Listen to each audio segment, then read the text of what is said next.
අයුබෝවන් අදත් අපි අලුත් සතියක හම්බ වෙනවා ඔබත් එක්ක නව තොරතුරු බෙදා හදා ගන්න. අද අපි කතා කරන්න බලාපොරොත්තු වෙන්නේ කැස්ස ගැන. නැත්නම් කෝෆ් කියලා කියන්නේ. හුඟක් වෙලාවට මේ කැස්සට බෙහෙත් ගන්නට ෆාමසියට ගියාම හුඟක් වෙලාවට ඔයගොල්ලෝ දැකලා ඇති එක විශේෂයෙන් ෆාමසිස්ට් ප්‍රශ්න කීපයක් අහනවා මේ මොන විදිහේ කැස්සක්ද කියලා දැනගන්න. ප්‍රධාන වශයෙන් කැස්ස අපි හිතනවා ඒක වෙට් කෝෆ් එකක්ද නැත්නම් ඩ්‍රයි කෝෆ් එකක්ද කියලා අහනවා. ඒ කියන්නේ වෙට් කෝෆ් එකෙන් බලාපොරොත්තු වෙන්නේ මේ අපි කහිනකොට කැස්ස හැදෙනකොට මේ ෆ්ලෙම් නැත්නම් සෙම ගතියක් දැනෙනවද? නැත්නම් පපුවේ මොකක් හරි තදවීමක් වගේ චෙස්ට් කන්ජෙෂන් එකක් තියෙනවද? ඒ කැස්සත් එක්කලා කියලා අහනවා. එහෙම නැත්නම් අහනවා ඩ්‍රයි කෝෆ් එකක් තියෙනවද? ඒ කියන්නේ ඒක ටිකිලිද නැත්නම් ත්‍රෝට් එකෙන් විතරක් දෙන්නේ ප්‍රොඩක්ටිව් නැද්ද? ඒ කියන්නේ මුකුත් ෆ්ලේම් හැදෙන්නේ නැද්ද කියලා.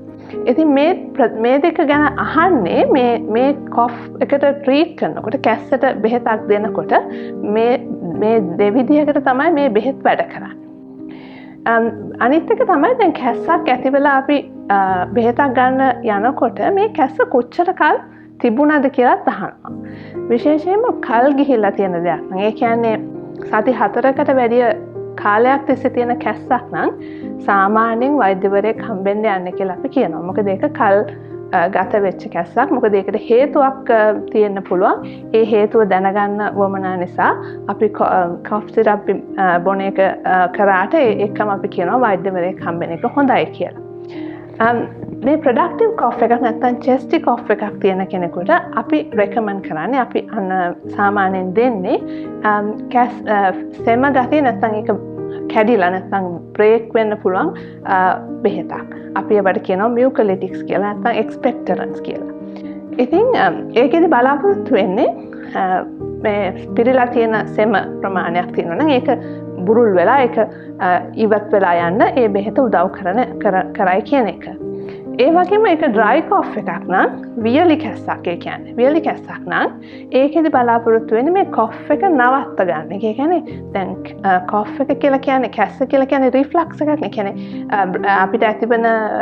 අපිට කැස්ස ඇතිවෙන එක නවත්ත ගන්න නැත්නම් කෝෆ් සප්‍රෙසන්ට් එකක් පාවිච්චි කරන්න පුළුවන් කැස්ස වියලි කැස්සක් නම්. ඉතින් මම ඉස්සෙල්ලා කිව්වා වගේ ඒ කැස්ස පිටිපස්සේ නැත්නම් ඒකට ඇතිවන හේතු විවිධ හේතු තියෙන්න පුළුවන්. සමහර කෙනෙකුට ඇලර්ජි එකක් නිසා නැත්නම් එළියේ තියෙන මොකක් හරි අපි මේ ශ්වසන මාර්ගයේ දිගේ ඇතුළට යන දෙයක් නිසා ඉරිටේෂන් එක හින්දා නැත්නම් ඒකට අපේ ශ්වසන මාර්ගයේ බිත්ති වලට ඇතිවන ඉරිටේෂන් එක හින්දා කැස්ස ඇති වෙන්න පුළුවන්. එහෙම නැත්නම් සමහර කෙනෙකුට මේ Taman නොදැනම ඇස්මැටික් නැත්නම් ඇදුම වගේ රෝගයක ලක්ෂණ මූලික වශයෙන් තියෙන මූලික ලක්ෂණ තියෙන කෙනෙකුට ඒ අපි කියනවා බ්‍රොන්කයිස් මේ ගොඩක් බ්‍රොන්කි කන්ස්ට්‍රික්ට් වෙනවා නැත්නම් ඒක ඇකිලුණොත් එතකොටත් කැස්ස ඇති වෙනවා. ඒ වගේම සමහර වෙලාවට ඉන්ෆෙක්ෂන් එකක් නිසා ඒ කියන්නේ බැක්ටීරියල් ඉන්ෆෙක්ෂන් එකක් වෛරල් ඉන්ෆෙක්ෂන් එකක් එහෙම නිසාත් කැස්ස ඇති වෙන්න පුළුවන්. ඉතින් මේ එක හේතු ඇති මේ හේතු වලට සමහර හේතු ඉබේම අපි ඒකන ඉවත් කරලා යන්න පුළුවන්. දැන් අපි හිතමුකෝ වෛරස් එකක් හින්දා ඇතිවෙන දෙයක් නැත්නම් ඇලර්ජික් කෝෆ් එකක් ඒ වගේ දෙයකදී අපිට කෝෆ් සප්‍රෙසන්ට් එකක් පාවිච්චි කරලා නැත්නම් කෝෆ් මියුකලිටික් එකක් පාවිච්චි කරලා ඒ සිම්ප්ටම් එකෙන් ගැලවෙන්න පුළුවන්.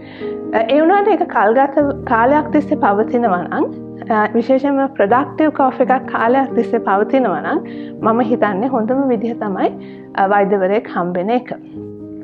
එතකොට මේ අපිට මේකේ පිටිපස්සේ මොකක් හරි හේතුවක් තියෙනවා නම් ඒ හේතුවට ප්‍රතිකාරයක් ලබා ගන්න පුළුවන්.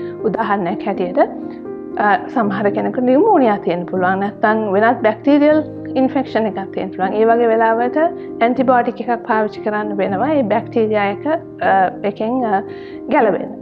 ඒ නිසා අපි සාමාන්‍යයෙන් හැමෝම කිව්වට කැස්ස කියන්නේ හරිම කොමන් නැත්නම් හැමෝටම ඇති වෙන දෙයක් කියලා.